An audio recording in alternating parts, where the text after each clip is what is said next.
this Dr. Jim Claussen, who's sitting across from me right now, helped, we'll just call it, save my son's life in my eyes.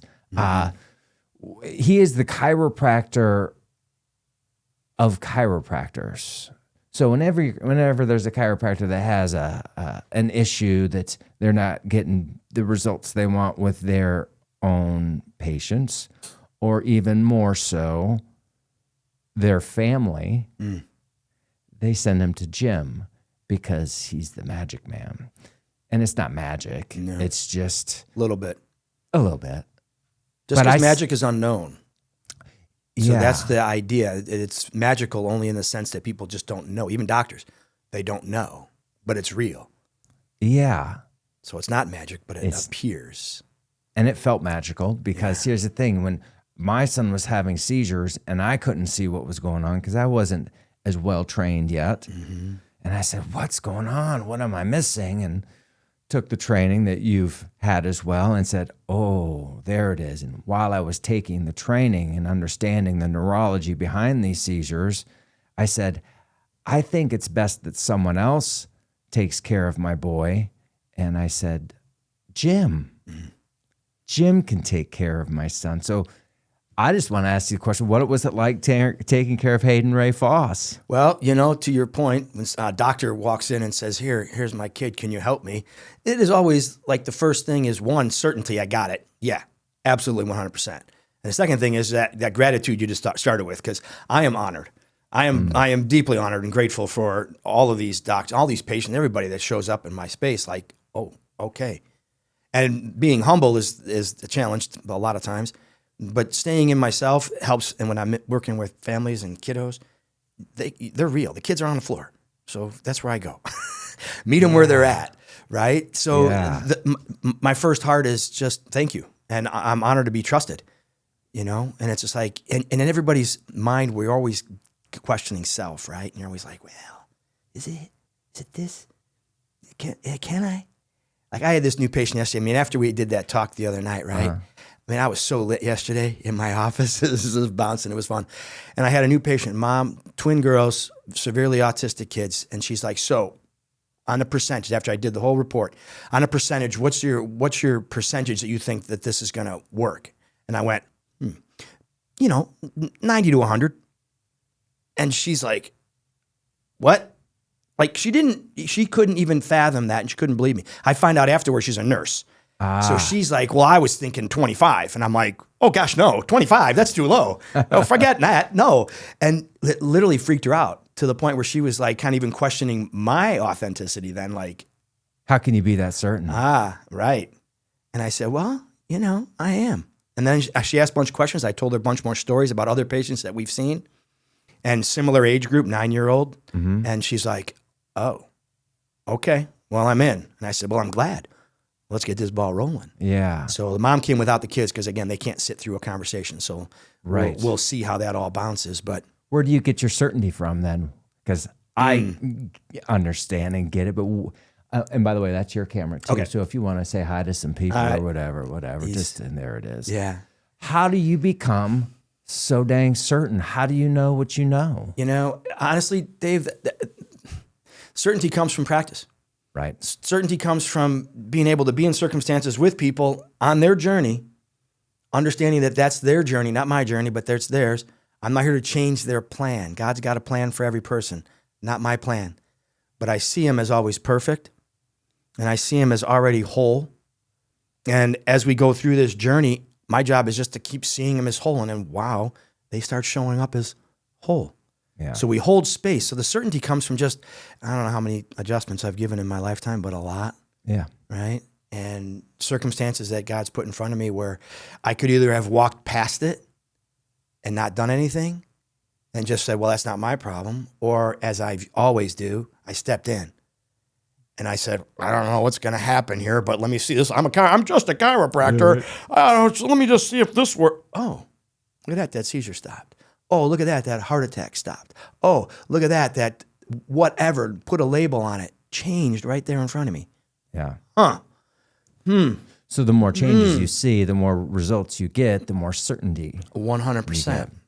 And as it grows up, now again, like you know, there's a saying that I heard is like you receive through your giving hole. So if you only give a little tiny bit, you're only going to get a little tiny bit back. Well, I've expanded that. So the certainty comes from just that transfer back and forth because it is a always 100% two-way street. I've learned more from Hayden than Hayden learned from me. That I guarantee you. Okay? Yeah. So I know that. I feel that. And I said, okay, cool. So when I'm looking to give that comes back. And the certainty just comes up like, yep. I trust in the human body. Design. What? I think that's the thing that gets my certainty is knowing that God's put incredible, divine, infinite intelligence and design within us. Yes. And if you can just tap into first, realize it. Yes, 100%. So that's what we both realize. 100%. That's where some of our, I guess the foundation of our certainty is understanding that we are incredible, magical beings. Yes. 100%. And all we have to do is tap into it and resonate with it. You know, in the idea of human beings, we don't fit into Newtonian type of physics at all. Right. Right? So Newtonian math, 1 + 1 is? 2. And 1 egg plus 1 sperm is how many cells? 1. Isn't that weird? Yeah. But we just decided 1 and 1 was 2. But now 1 and 1 egg, 1 sperm is 1 cell. So human body from the get-go is already different. So if you look at it from a different perspective, you're going to look at it and find differences to be able to tap back into that center, which is God-sourced, which is amazing and adaptable. Yeah. And that we go, oh, well, how do we play here? That's a whole different ballgame. Yeah. And when we start to play in that realm, that's to the point. Like, I don't doubt the body's ability to do things. Yeah. And Hayden doesn't doubt it either. No. You know, it's funny with him when I started seeing the signals after the seizures, and I would see like a picture, and I would see his one eyelid a little droopy, like his eyes weren't symmetrical, and then you see the signals afterwards, and that's the interesting thing with it's not interesting, but that's the blinders that you have as a parent that he'll be all right, or you minimize. The things and here, me being a neurologically focused chiropractor, you think I would have picked up on it, but again, my own son, minimize them, and that was the other kind of like blessing in disguise is to have you take care of him, so that way things don't get missed. Yes. And then once he started, getting the care, and I started seeing how he was responding, and you adjusted a lot differently than what I adjusted back in the day, or you adjust a lot differently than what I used to adjust back in the day. Yeah. And I would see the changes, and I see the eye coming back, and I'm like, oh yeah, that's what it's supposed to be. That's right. I shouldn't minimize those things. And when he was just a little more drunken bull-like and a little less coordinated, like he had great balance, but he would then run into the cabinet. I'm like, come on, buddy. You were one-legged on a scooter 5 minutes ago. Yeah. And but then you start to see these things all come back, and then the seizure levels drop, and then the funny thing is that once you said the giving, you receive through your giving, which also kind of comes back around to like I wasn't seeing any seizure patients at that point. There were some autistic kids, there were some ADHD kids, there was the chronically sick kids, but my world wasn't even open to seizures yet because it wasn't even in my understanding. I was like, oh, I've heard about, people having seizures and kids having more seizures these days. And then my son started having them, and I was like, oh, and then I started, took the class. Let's give Tony some props here. Yeah, absolutely. Dr. Evil some props because he, with his PX, pediatric experience and the PX Docs network, that whole learning and certification program got me to see what I was missing because I thought I was playing at an A level when it turned out that there was more than A level. Yeah, there is. You were at an A level, brother, and you're still at an A level plus. It's an A plus. Yeah. But I started seeing, I was like, oh, that's what I was missing. It was so clear. It was great having the foundation and the principles and the understanding that the body can heal itself and there's innate divine intelligence and just tapping into it. I just learned more about how I could tap into it even better. Yes, sir. And there's an old saying about, not a old saying, but there's just a thought that says you can't find what you don't know. You can't see what you don't No. Right. You can't fix what you don't understand. So as soon as you start to understand that there's a patterns and processes, and the key to understand that you have the ability to direct, innate, you have the ability to command it, and you have the ability to open up that channel of communication that ties you into one, right? To become one. Bible tells us that all the time. So when you're in this play and you can start to see things, now you can find them. Yeah. Because now they're just like, oh, it's right there. Yeah. You know, it's like, oh, how'd you know that? And like, how did you not know that? It's right there. It's right there. This is a mic. How come it's not a Tom? No, it's a mic. Okay, I got it. I understand what that means. Do you remember those magic eye posters from the 90s? This sounds like it's gonna, like I just jumped the ship right here, but it's gonna die together. Yeah, I got you. The magic eye posters where they were just like a bunch of whole squibbly, squabbly little, like almost like a Jackson Pollock like painting where it's like, what is that thing? But if you relaxed your eyes and kind of looked through the poster, a 3D image would come out. Yes, I know exactly what you're talking about. You walk past it, you don't see anything. Right. But once you see it and you start to understand what to look for and how to relax the eyes and melt into the picture, if you will, then the 3D image comes out and you're like, there it is. Yes. And then once you see it, you don't unsee it. 100%. And then when you walk past another one, you're like, there it is. All right, I see that one. And those same artists that do those like 2-for-1s, what do you see? An old lady or a beautiful lady? Right. And it's like, and how does your eye attract in? Well, if you didn't know there was one or the other, you just said one. You always just saw You always one. saw one. You're like, wait, what? And all of a sudden you stare for a minute, like to the point, relax, open, open. Now I can receive other, oh, there she is. So if we tie this Didn't in know that. Directly to chiropractic and say X, Y, Z, and all the things that chiropractic can help with. Yes. People don't understand and see, the general population doesn't understand and see how chiropractic can help with autism, ADHD, anxiety, chronic infections, cancer, diabetes, heart disease, you name it. And the guy that was suicidal that you were talking about the other day, that you literally saved his life, and he gives you a call back and says, thanks for saving my life. 10 years later or however it was. About 15. So wild. That, you know, if the general population doesn't know or understand, doesn't see it, I guess let's maybe give them some secrets behind what they need to, how they can see things. That I love it. And that's a great start. And I think that first thing they got to do is turn off TV and radio. Yes. Because the game is that they're being programmed. It's propaganda box. So think about what's the long version? What does the TV stand for? What's the word? Television. Television. Whose vision? Your vision? Yeah. Or somebody else's vision? And then you end up with Disney. You pick a program. Wait, what is a program? Program's a code. And the code comes in, my body's weak, my body's tired, my body's pathetic, my body can't do anything without a pill. Oh, so then you end up on a channel, and the channel keeps downloading information to feed that narrative over and over and over again. So the majority of people believe that they're pathetically weak. Yeah. In all faiths. I'm only a Christian, so I can only speak to this. So they go in and they talk about God and Jesus and all these things, and then they all doubt that there's a power in the human body that can turn it back on. That doesn't work. Like, what do you mean it doesn't work? Didn't you read the book? It's in there. So for them to start getting off of all that junk and change the code, as you and I now look at a human being as a soul, we're here for a purpose. Again, your soul purpose is not my job to change.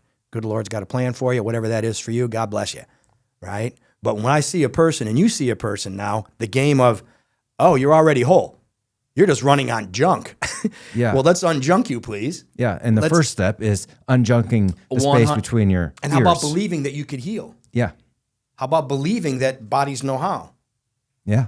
Like, I don't think actually people have as hard a time believing in that their body can heal. It might be a little bit tough. I think the bigger part is unbelieving the BS that they've been taught about their body. So sometimes it's addition by subtraction. And the biggest addition that you're going to get to your body healing is the subtraction of garbage that's been programmed in. Yeah, 100%.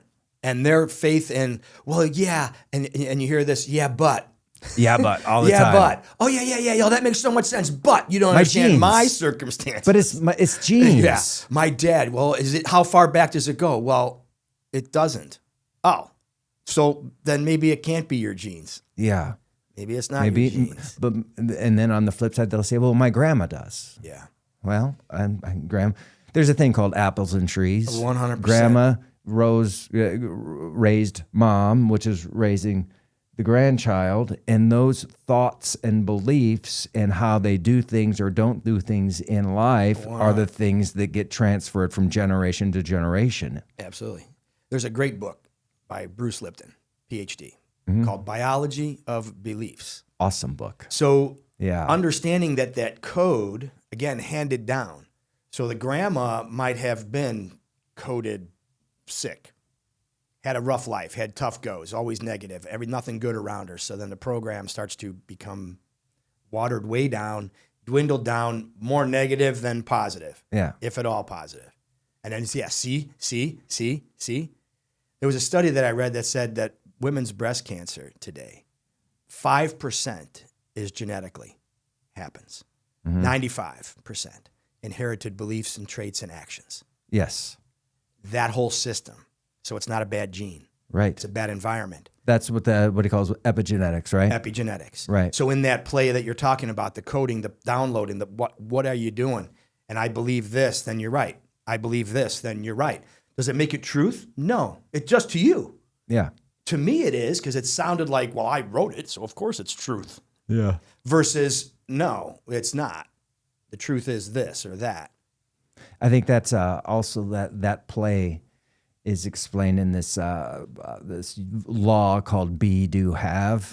So it's your beliefs, the downloads that we have, our subconscious mind that runs the show, predicts the things. So our beliefs and behavior, or our beliefs predict the things that we do. Yes. So our being predicts what we do or don't do. Yes. And then that gives us what we have, our results. Yes. And the things that will affect our genetic expression more than anything is what Lipton says is our beliefs, our downloads. Yes. And if our beliefs, if our, I want to say yes, behaviors, but our emotions are also very much linked to that. And the stronger emotion you have for something, the more that's going to affect your genetic expression. Yes. So the emotion of fear, of unforgiveness, of anger, of doubt will have negative impacts on your genes, and then therefore you will express the negative genetic Yes. expression that you have. So- and then if you flip the switch, the script, there's the thing called a spontaneous remission. And the key behind that is literally changing your mind. Yes, sir. The game of being and understanding that is literally like a radio station. So if you look at, or even a TV station, you look at your box on the wall, how many stations are there? Like 8 zillion. Yeah. Or whatever. I made up a number. But you can only watch one at a time. Or now 4 on ESPN. Right. Which is kind of cool, right? Like, what an idea. But, okay, let's go with 4. So you got 4 ideas playing at once. You get to pick then from those 4, not 8 zillion, but 4. So the being part is that you get to choose a path to play on. And then whatever that channel that you lock in on, that's what you're going to have. Right. If you're looking for weather on ESPN, you're never going to see weather, and you'll be annoyed and pissed off all the time Yeah. because you're frustrated. Yeah. But it's up to you to change that behavior, change the environment so that you can have a different station playing. And that downloaded thought comes from thinking, judging, reasoning inductively, so you can induce things. But the reality is that the subconscious that runs you works on deduction. So you write a code in your subconscious that says, I'm always sick. So then the deductive reasoning says, well, then here you go. Here's this issue, here's that issue, here's another issue, here's another issue. Huh. Well, that's not cool. Well, yeah, you have to change that influence from being, and the things that you do are going to be from the channel that you lock in on. Is it always good? Well, in my world, it is. It's all good. So I say it all the time. It's all good. It's all good. It's all good. Why not? Because that's what I got. Gratitude, to your point earlier. Yeah, I'm grateful. but you had a thing. And I go, I know. But it was an accident. I know. Thank you. That was good. Why? Well, because there's something good coming if you're paying attention. So you mean to say that my Hayden having seizures was actually a good thing, because then I understood more depth and knowledge about chiropractic and how it could actually help, and with all sorts of things, and just making me a better chiropractor. It then allowed me to understand your technique, and then it allowed me to be able to help other kids with seizures, because then I knew how to. I guess there are silver linings, but you would Always. never see that depending on the lens that you're looking through life. That is exactly truth. And as soon as you open up you to level up, well, then congratulations, Dave, you leveled up. And there's always new things that come to you on a new level. Yeah. And the game is always trying to figure out, well, how do I level up? A friend of mine always tells me, new level, new devil. Right. And which is like, and not to say devil, but to say you got to redo, you got to rebuild, you got to reboot. You have to look at things differently from a new lens, so that now all of a sudden, maybe again, people coming in with conditions A to Z, I don't see any conditioned people.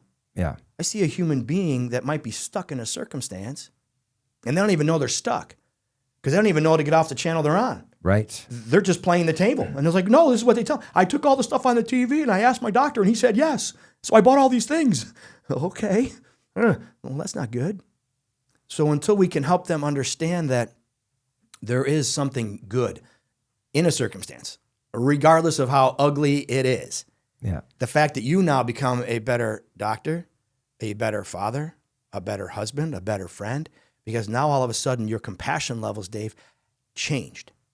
Because now you're looking at the subtleties of things. You're looking at the game going, oh, I noticed this a little bit. I saw a behavior shift over there. Now radar's on. That's the new level. Yeah. And now you can start with certainty, back to that again, certainty. Now you see things that other people can't see.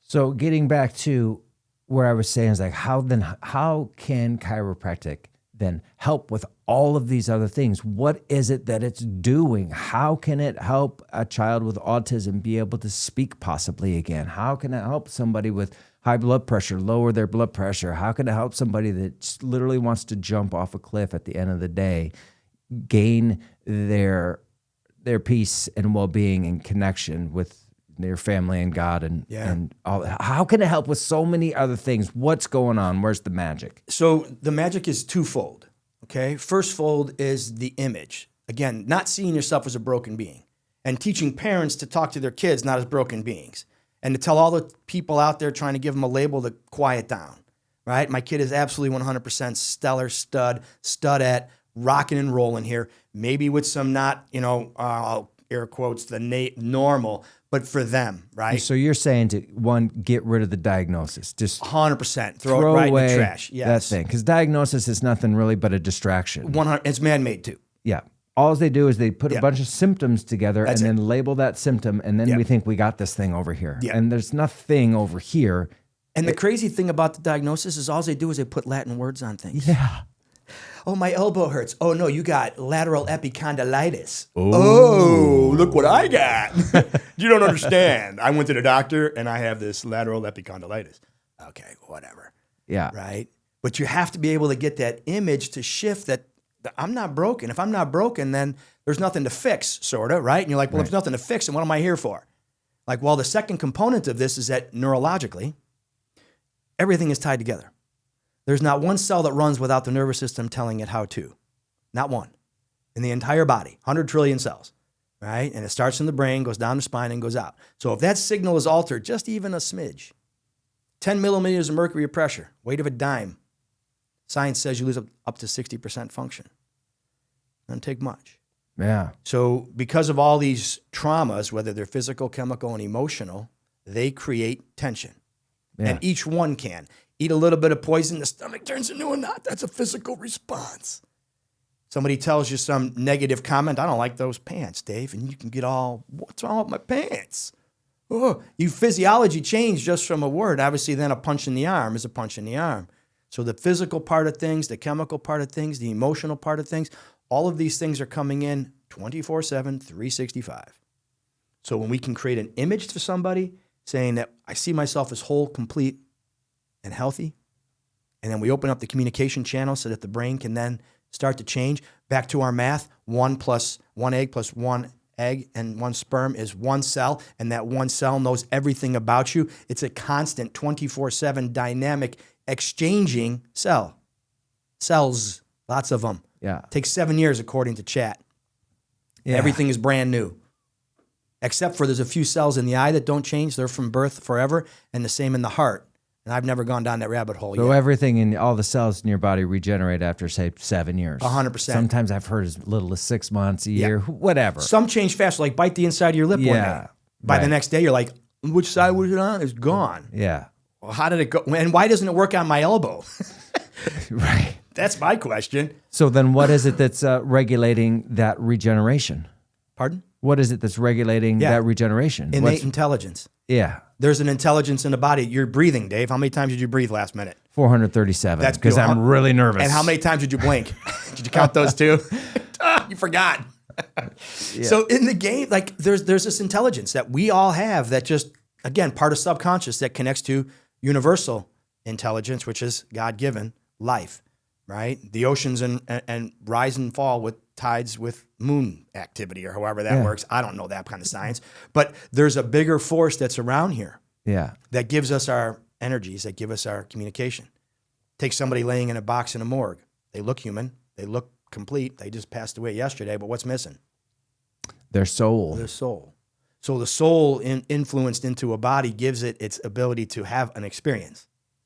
And then we get to be consciously available and subconsciously available, and how we tie those two programs together. So chiropractic adjustments essentially then connect the body to the soul or the spirit. And then I guess what you're saying is that since that spirit is coming from God and it is innately, divinely, infinitely intelligent. Perfect. Because it knew how to make you from one cell to however many trillion cells afterwards. That's pretty intelligent. Yes. It wasn't educated. It wasn't book learned. That was divinely learned. So if we can start tapping into that intelligence, then the whole world opens up. Yes, sir. And then we become less of a product of our diagnosis, and we stop thinking about all of the limitations that our world will put on us. And I guess another thing might be the victim mentality that the world puts on us, saying that it's not our fault. It's the germs out there. It's the viruses. It's the genes.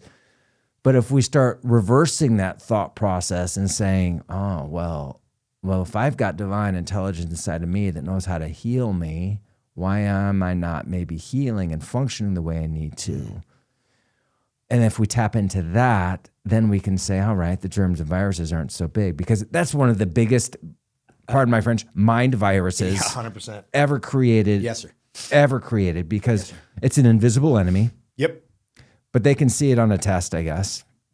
Microscopically, depending on how many cycles they use it. And if they bump up the cycles, then they can see Uranus through there, I suppose. Right. That's far away, but they saw it. I said Uranus. It came out. It's doing it. All right, I'm going to reel it back in.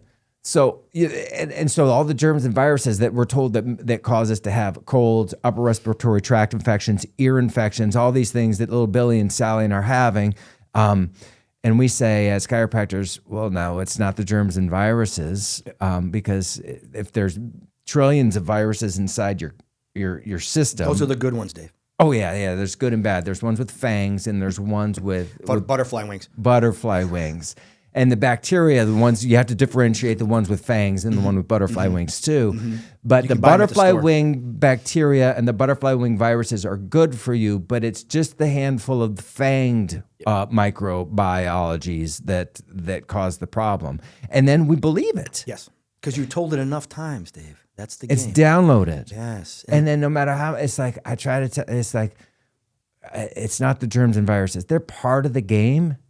But they're not the driving force behind your sickness. Your body's designed to heal. Why does this person over here not get sick, but this person does get sick frequently? They did a study years ago, and I'm going to kind of make this up because I don't have it memorized, but I think it was called the Human Genome Project. Yeah. They took a family, mom, dad, I think 2 or 3 kids and a dog, and they put them in this biosphere. Took all the germs out of the house. They put all HEPA, everything, and there was no bugs, no germs, no nothing in the house. It lasted like either 2 or 3 weeks. I can't remember exactly. They all got sick and had to leave.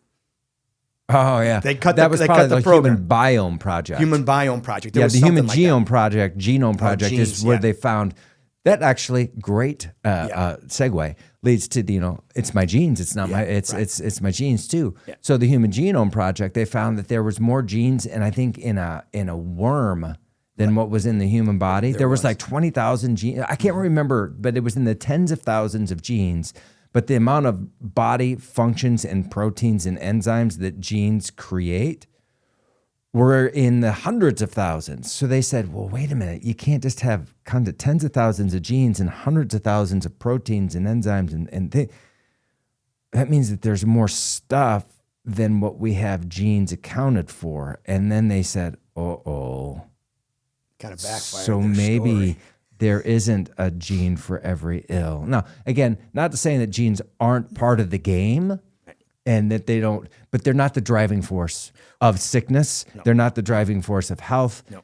Neither genes nor germs. Bruce Lipton, in his research, shows that genes are only an expression of the environment. Yes. So the environment dictates which and how the genes are going to play their music. So if the environment is acidic or staticky or intermittent or cut off, well, there's your gene population. There's your expression. It's going to be all this abnormal backfiring. So you mean my thoughts can affect my genes? In 100%. And then poisons like mercury and aluminum and other things, wink, wink, can affect my genes? 100%. Oh, and that toxins can and emotions can, and I would have to assume that certain traumatic events, physical events, can affect your genetic expression. People that get in car accidents and lose their hair or something after that. Yeah, weird how that happens. Yeah. Yes, sir. Because it changes the environment. And their internal environment 100%, as well. Because that whole scenario, whatever happened, and again, first thing we do is we look, somebody hit me. Well, guess what you became? The victim. And as soon as you own that, even if it's for a small period of time, you're creating cells and actions that are victim mentality that creates a different view from I'm strong, healthy, vital, and alive. Now all of a sudden it's like, well, I was until you happened. Yeah. And look what you did to me. Now my world is going to go crashing down to the ground because now my cells are portraying this pattern and this method versus this one over here. So you mean the act of forgiveness could actually be healing? I know. Isn't that weird, Dave? Wow. I know. Huh. And now here's the thing about forgiveness. You bring this up. Let's talk about that. So forgiveness doesn't condone an action. Right. Forgiveness doesn't condone a behavior. And forgiveness doesn't, make anything go away. What forgiveness does is it gives your soul the opportunity to say, this wasn't on purpose. So 5 steps. You got to forgive yourself. You got to forgive the other person. Number 3, you got to give them permission to forgive you. Always a two-way street and a game. You don't have to call them on this. This is not about, hey, Bob, remember that time in 1992? No, right? Number 4, thank you for the lesson. Gratitude. Number 5, whoever participated in that, wish them well. That then tells your subconscious that you are now unlocked, free from any kind of weight or burden that experience brought with it. And if you can let that go and do all 5, forgive yourself, forgive the other person, give them permission to forgive you. Thank you. And I wish you well, man. Good luck. That reminds me of Oho'oponopono. Yeah, you ever heard of that? I have heard it's of a funny little Hawaiian name. Yeah. And it's 4 sayings. Yep. Essentially the 4 sayings that will literally help heal you and heal the world, which I think our world is in dire need of healing. Yes, sir. And the 4 phrases are, I'm sorry, please forgive me, I love you, and thank you. Thank you. Yes. To anybody and everybody. All day long. Yeah. So again, that creates a resonance. Yes. So again, cells resonate, electrons resonate. There's a vibration, there's a frequency and a tone. Everything chiropractic, back to your question earlier, chiropractic is based on tone, frequency, vibration. Right. It's on universal forces. It's on matter, which is the electron, which again, based on force, words, vibrations, frequencies, can change the function. Thoughts are things. Thoughts become They things, become things. right? And everything we see now, this is all history. Oh, this is new. No, it's not. It's old. Oh, it's right here. No, it just came out. Well, it just came out, but it was already in somebody's brain yesterday. Yeah. That's new. He downloaded the thought, downloaded the idea, created all this stuff. We just watched the little Netflix thing yesterday on the auto-tune. So Eric, please use the auto-tune. Make my voice sound really good. Oh, yeah. So this guy was a math guy. He went into this thing with this whole idea of just he can control sound, frequency. So that everybody started singing into this and they make them sound like, Neil Diamond or, Elton John. And I'm like, good for you. Oh, that's Michael Bublé, and I'm like, guys who can, now everybody can sound like that. So sound, energy, frequency, vibration, that and tone, that's what's flowing through the nervous system. That's the innate intelligence. It's an intelligent frequency and energy that's regulating your body, adapting it to its environment, healing tissues, making you smile. Yes. So we have a choice of whether or not we want to have a frequency that's positive, loving, regenerative, and healing, or we can have a downloaded frequency, sometimes not necessarily our fault, but we still have the choice. But sometimes that frequency can be doubtful, angry, victim. And if our frequency is over there, we are going to channel that and we're going to receive more of that. So the first part, I would say, of the chiropractic adjustment of being a patient is understanding that you do have potential, and that your body's an amazing healing being. And then the adjustment itself helps tune that nerve system so that the tone isn't so stressed and angry, but the tone is on this healing regenerative arm of the nervous system. And no matter what the label is that our med heads want to give us, it don't matter. Yeah, no. It doesn't matter, because the only thing that matters, I believe, is that the body can heal. Yep. And if we start tuning into that incredible healing force. I mean, if people understood how powerful they are and started tuning into that and tapping into that, oh my gosh, how much more health we would have. Like the epidemics that are going on in our country with our children, with autism and ADD and sensory issues and chronic health issues, those things could literally be eliminated if people started understanding that it's not the germs, it's not the genes, and that the health comes from within. Yes. And if we're not expressing full health, we have to start thinking about what's interfering with that process. And that's what you were talking about, thoughts, traumas, toxins. Those things will poison your genes, 100%. will cause all sorts of great food for germs and bacteria to feed off of, Yes, they will. and what will most importantly distort your innate intelligence, distort your soul, your energy that flows through your nervous system, so that you become disconnected and distorted from your abundant health potential. Because that's not the narrative, Dr. Dave. I know, but it's my narrative. So That's what's playing in my head all the time. It's mine as well. So we have to get people to understand, designed perfectly, one, right? There's no mistakes in a human being. Whether even at birth, people are like, how could that be? Well, there's a whole other things. I don't want to go down a rabbit hole. But thinking about like the program that everybody comes in, their bodies are weak, it's done, every little sniffle's a sickness. Well, let's think about this.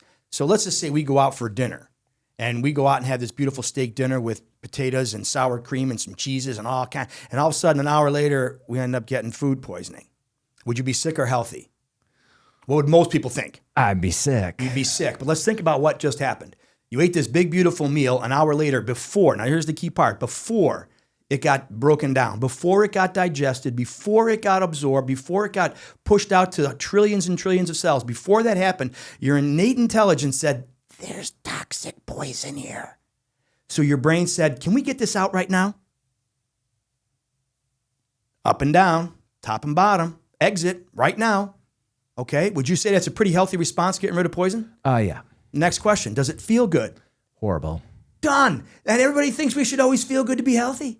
See, health doesn't always feel good. And everybody thinks that as soon as you got a thing, it's bad. And I'm like, no, that's pretty good. Yeah. You want to stop that? If you stop that flow of everything exiting your body and you stuffed it in, now where does the poison go, Dave? Sticks right inside. Darn it, doesn't it though? So Okay? I would prefer to express healthy symptoms Wouldn't that rather be than good? suppress. Next question. Yeah. The couple we ate dinner with didn't get sick. We shared meals. It was a family style. Are they sick or healthy? Well, shoot, if they didn't express any symptoms, what would that make them? Would it make them less functioning? Would it make them less adaptable? Because Their I don't body's know. toxic, and it said it's normal. Yeah. My daughter went to a fast food chain not too long ago for the first time, 18 years old. And all of her friends were in there. They get a bunch of food, and she eats a couple little chicken things, and tummy hurt. So she stopped eating them, gave them back to her friends, didn't eat the fries. And she comes home, she's like, Dad, my stomach is killing me. I go, what happened? She's like, well, I ate at one of those restaurants. I go, what'd you do that for? She's like, well, all my friends were going. We all went. I only had 2. She's like, could you fix me? I said, no. We don't eat there. How's it feel? Does that feel good? Yeah. I obviously fixed her. But, but the concept of if you're that toxic and you add toxicities to a toxic body, it just feels normal. Yeah. Healthy, strong, vibrant, we can't eat all that junk. Yeah. The patients that do a specific diet or whatever, and they eliminate a lot of the toxins, and then they go to a restaurant, they're like, man, and then they have the devil in their head going, man, this tastes a lot better. I think I might just go back to that because it felt. And they're like, dang you, Foss. Yeah. You made me too sensitive to this stuff, and now I feel it when I eat it. Yeah. I said, no. Yeah. Here's an analogy for you to wrap your head. Like, so we can, we'll use an analogy of being a car, right? So here we are, Ferrari, Lamborghini, Rolls-Royce, Bentley, high-end, fast, powerful cars. We're cruising down the highway at 100 miles an hour, and you shimmy the steering wheel. Is that good, Dave? No, that would it be will bad. go everywhere. Yeah. Now, in the parking lot at like 5 miles an hour with any kind of vehicle, and you shimmy the wheel, no big deal. Yeah. Most of the world's in the parking lot going 5 miles an hour, driving a POS. Okay?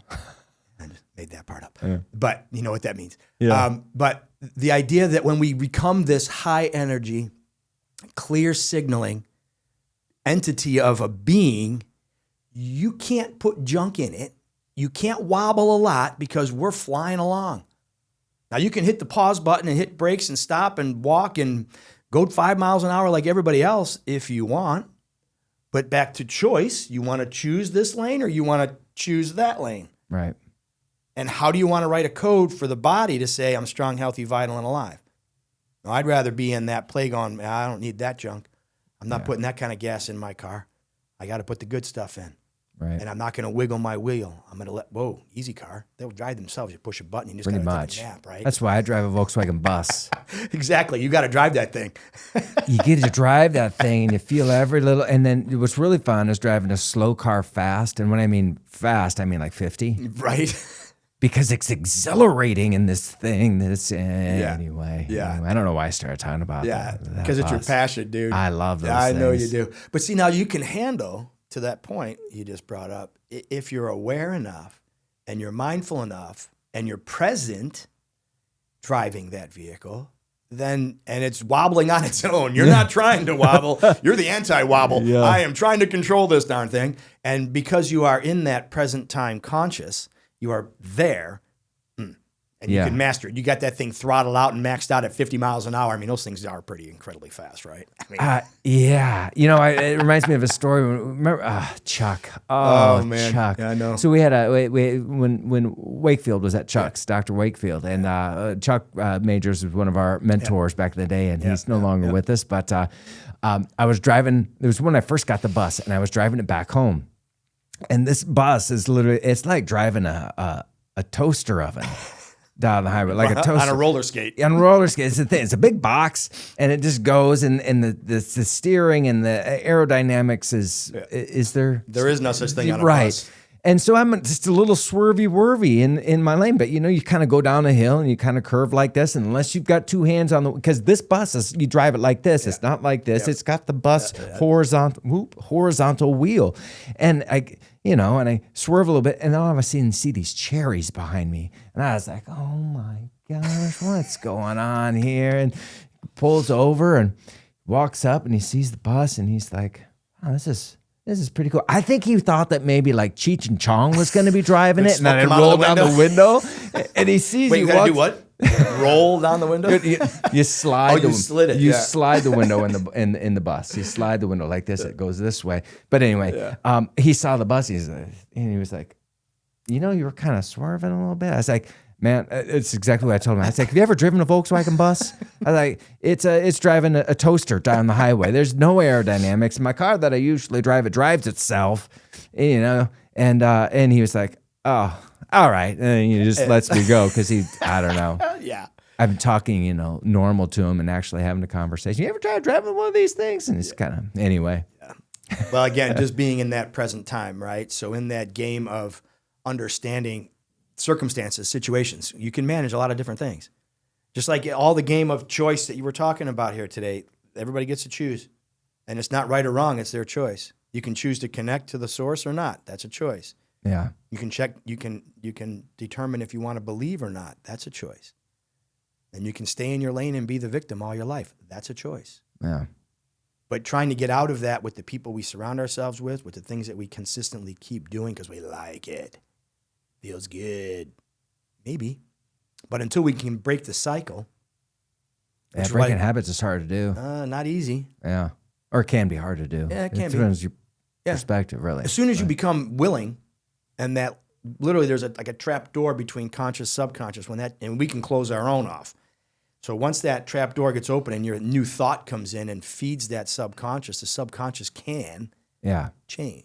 Yeah, you just have to feed the subconscious. You got to feed it. And I think that's what your neuroadaptive technique is about too, right? Yes. So that's the technique that I started learning when Hayden was going through his little shake parties. Yep. Because I realized that if I'm seeing my son twice a day, and some people might say, gosh, he's getting 2 adjustments per day. Yes. Yeah. When it's necessary, it's necessary. Yes. When you have an exhausted nervous system that's seizing and trying to reboot itself, get adjustments. But I should explain that is that we're tuning him twice a day. Yes. We are tuning the nervous system twice a day. Yes. It's not necessarily that we're racking up on his atlas and C5 and, No. doing the typical manual adjustments. So because of that, being adjusted and tuning the nervous system a couple times a day, you have to know how to tune the nervous system without manual adjusting and getting that joint cavitation and the cracking and popping, if you will. Right. And the neuroadaptive technique that I learned from you, I'm so grateful for and thankful for because it's allowed me to raise my level of certainty because when patients feel the connection post-adjustment. Yeah. I mean, yes, they can feel a manual adjustment and they love the release, right? And I love those things too in my own little sense. And I get that. But it's a whole nother level when you're just touching them in specific neurological points without putting a thrust, but just putting your intention like Luke Skywalker style. Kind of right. Right? Yes. And knowing where to connect. Yep. And what kind of torque there might be, but it's light and it's slight, but the intention, attention, no tension. Thank you, Jim. Yes, sir. And you can tune the nervous system, and then the patient feels the connection and the clarity afterwards because of the neuromotor test afterwards. 100%. They feel it lock in. And it's amazing to watch. And again, everything that you just said, it's all through neuromechanical receptors. Right. So we touch, it's not that you're just kind of blanketly touching, you're activating sensors. Yes. And there's a universal law. Gravity is one, right? Universal, doesn't change.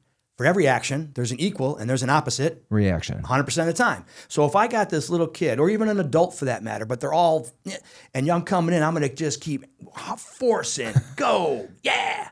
When does calm show up? Yeah. How is the body going to learn, whoa, I need more brakes than I need accelerator right now. Yeah. I need more parasympathetic side now. I don't need the throttle. I don't need the sympathetic. I've already got that figured out.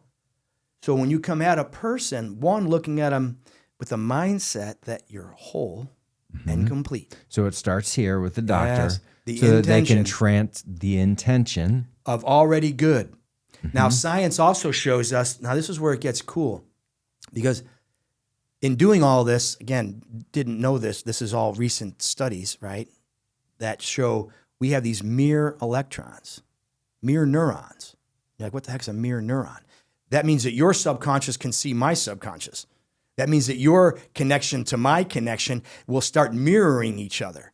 And he with the most certainty wins, according to John D. Martini, chiropractor, by the way, Dr. John, right? He with the most certainty wins, which is why your intention is so important when you are putting hands on anybody, that certainty then is going to transfer neurologically. So that way you can start tapping into their subconscious 100%. and directing their healing. Yes, sir. And I think that's the full circle from where we started at the beginning, is that how does chiropractic, especially the best chiropractors, because as we've said in the past, you can hit somebody in the ass with a shovel and 80% of them are going to get better without having any just blind old, let's see what happens, let's crack them all. That's it.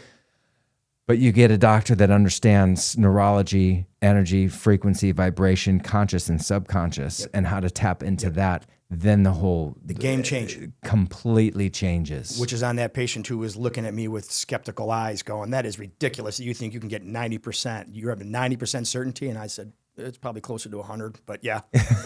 I didn't want to freak you out. I did. I was like, and she gave me that look. And I went, oh, is that too high for you? For her, it is. Yeah. Well, but in medicine, for sure. Me, yeah, in the medicine world, 25%, she thought that would be good. Yeah. And here's me telling her I'm going to like triple that. Like, let's go, baby. Because I think I can't. I don't think. I know I can. Yeah. Right? I understand that when we change that course, but understanding that whole premise. And when, again, you can't fix what you can't see. So now as a provider, as a chiropractor, understanding those levels, understanding that part of personalities, understanding how that layers happen, and you know the layers and you know the pathways and you know, oh, okay. Well, now let's start leading now. Yeah. Let's start taking these kiddos, even if they're like brand new, day old. And when you mean pathways, you're kind of talking neurologically, yes. Pathways. Neurologically, you change the ideas that pattern through. Yes. Oh, my kid's sick. And that's all you say. They're expressing healthy symptoms. That's a new pattern. They're going to be perfect. Yeah. And I'm like, no, they're not sick. And you see these kids, they bounce, right? They come in your office now, you get them now, Dave, and they're all over the place, not going to be sick. And I'm like, who, that? Yeah. That right there sick? You kidding me? Yeah. That kid's not sick. Look at how healthy he's bouncing like crazy. But he's got all these boogers. I know. Maybe he's teething. Maybe he's just going through a cleanse. Maybe he's just trying to filter through. Have you ever built a house, Dave? Was there anything laying around? And when you built your barn, was there a bunch of pieces laying around the yard? Don't put me through that trauma again, Jim. I'll fix that later. The game. There's always extra. There's always stuff that wastes. And if it can't get down and out, it has to go up. This is a secondary elimination. So all of a sudden you got symptoms. You got all these boogers and you got throats and you're swollen and this, that, and eczema is one of my favorite ones. Oh, yeah. Because that will, everybody thinks it's the skin. Yeah, I know. And you got to put cream on the skin. Yeah. And then, the functional side will say, oh, it's the gut. And I see that part too. Yes. And before the gut, it's the nervous system. Because as, I was going to say, Dr. Rossi, the epileptologist that we would see Hayden with, that we kind of, Dr. Rossi, if you're there, I love you, but I was actually explaining to him about disafferentation, dysautonomia, and this, and it's probably more along the lines that this is the reason that Hayden's having his thing, and he's like, okay, but anyway, I don't know. That's going to also, but you're spot on though, because that whole process has to come first. The expression is always last. Yeah. It's body, conscious, subconscious, body expression. Yes. And that's with that, game. Rossi said, Dave, the skin and the brain are connected. And I said, well, yes, I do know that, Dr. Rossi. But because I was asking him why he has this black light pen light. So, the doctors with the pen light and they do the eyes, right? And they're checking pupil dilation. I should say they, right? Yeah. We all can, but... Right.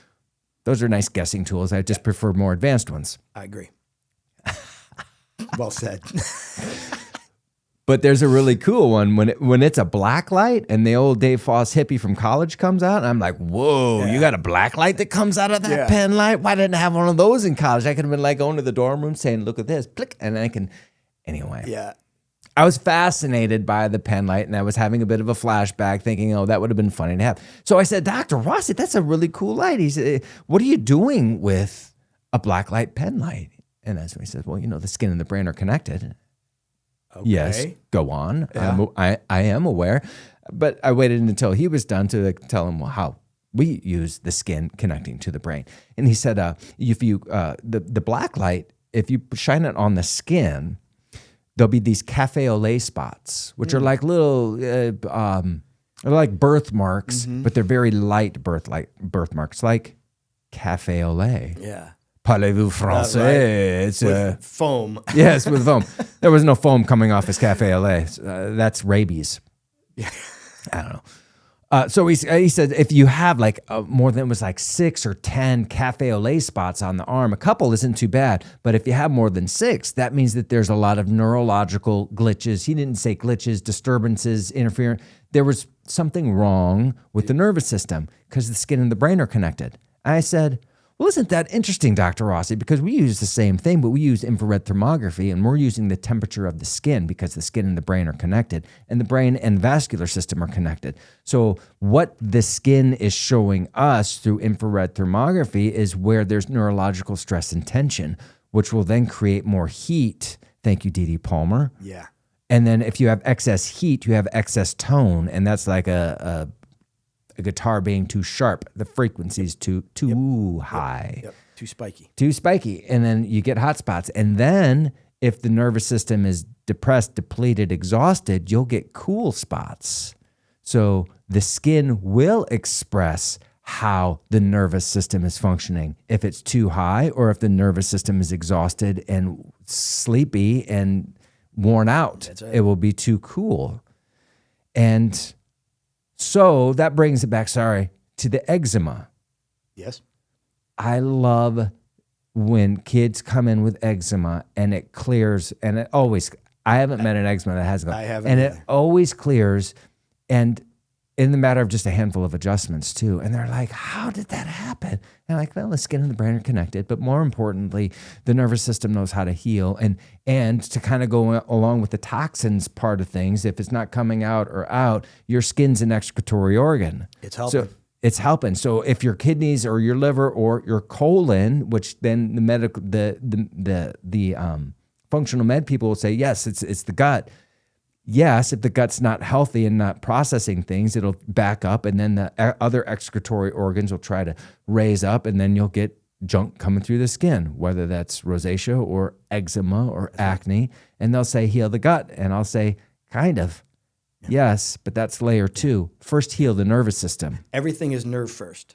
Everything's nervous system first. If a circuit in the office here blows and the lights go off, we can start changing light bulbs. All day. All day long. And it won't do anything. It won't do a darn thing. We go buy new fixtures, Yeah. plug them in. Nope, still didn't do anything. But until you go back to the main circuit board, the spinal cord, the neural fuse box, and you reset the communication system from the start, Yeah. now the power's on. Yeah. Now the connections are made. So now the liver Now it wakes goes- up, the gut wakes up. We can dump all the junk, and now instead of coming out the skin, because there's a backlog of stuff, and the body says, oh, let's move it out the normal way. Yes. Everything becomes normal and healthy again. And it's like the detox pathways open up. 100%. So maybe instead of detoxing and getting a whole bunch of supplements and shakes and whatever, we maybe open up the detox pathways neurologically first. And then instead of taking 20 or 30 things, you take one, Yeah. maybe 2 or 3. After, say, a month of, opening up Clear those the pathways channels and first. clearing the channels. Because you want the system to work. You start dumping stuff on a system that's already clogged, trying to unclog it. You just get more mess. Did you really fix the problem? Yeah, no. You turned it to water and it just dumped. So now it's empty, I guess, but you didn't fix the problem. Yeah. Spray painting rust would be another thing. Yeah, Looks exactly. better for a while, Yeah. but those bubbles, it's They all all going to show come up. back. And the analogy that I like to use is like the fire alarm in the room here. When it goes off, does it tell us the fire's in this room? No, it just tells us there's a fire. So we have to make sure that, again, in this process, understanding, looking at a body, well, what is actually the problem? Oh, so the problem of eczema isn't on my skin. Might not even be close. Huh. That's just the alarm going, Yeah. can somebody fix me? I've been yelling and having all these other things go along for all these years, stockpiling symptomatology and stockpiling labels and diagnoses, and nobody's been able to fix it. And I said, well, that's because that's not the problem. It's way over there. And they're like, well, what does that have to do with anything? I go, everything. Why would somebody think that? That the problem would be their skin or their... Isn't that what TV told you, dude? Yeah, and so I guess our culture in general. It's almost as if there's like some sort of weird social engineering project going on that's... There could be a big picture there, Dave. That's right. Vibration, frequencies, television. Yeah, 5G. Let's activate some things. Should we go down some rabbit holes, We could Jim? go down all kinds of rabbit holes, brother. How deep do we want to go? What time we got? I brought a top hat. It's out in the truck. I'll go get my top hat. We're at an hour. You know what? 101. Holy cow, that was good. That was good. And what I think we'll do, what do we do to wrap up here, Jim? I don't even know. Well, let's go back to what should our listeners take some takeaways from? So let's have the first thing. One, they're always perfect. Yeah. Like they're not broken. They have to own that they're not broken. Two, they have to know that the intelligence that runs in every cell, tissue, organ, and system in their body is, again, 100% perfect. Now, it's either going to run on subluxated patterns, static and all kinds of junk, or it's going to run on perfection, clear signal back and forth. So if they can understand that they're in that space and they could change on a dime, Dave, but it's going to take a leader who understands how to look at them to help guide them through the muck. Because there's muck. I get it, right? And sometimes there's little pitfalls and downsides. They have to be okay with it, and they have to have someone that knows, hey, I got you. We see you. I got it. We got you. We see you. I got you. We're going to help you. Stick with me here. This is just a little dip in the road and coming back up. But as bodies connect, beliefs can change over time. And with that effort and team, miracles happen. You can get a miracle. Miracles I say, why happen. not? With 100% certainty. Again, I went low at 90. I was a little disappointed in myself, actually. I was like, why did I go 90? Because I still have 100% faith. Yeah. And I only took, so I didn't even see these two girls yet. So for those two, my team did the intake stuff and they did the scanning and stuff. I just read the history. I read all the paperwork that Mom told us. I looked through all the scans. So I looked at that and I'm like, oh yeah, I see how it started. I see where it came from because I got the cause in the history. Right? We go CSI. We go deep into how everything was programmed from the moment that it became one cell. All of that is a matter. And that wiring from here going, okay, well, now I know how it started. So that child's health didn't, or lack of health,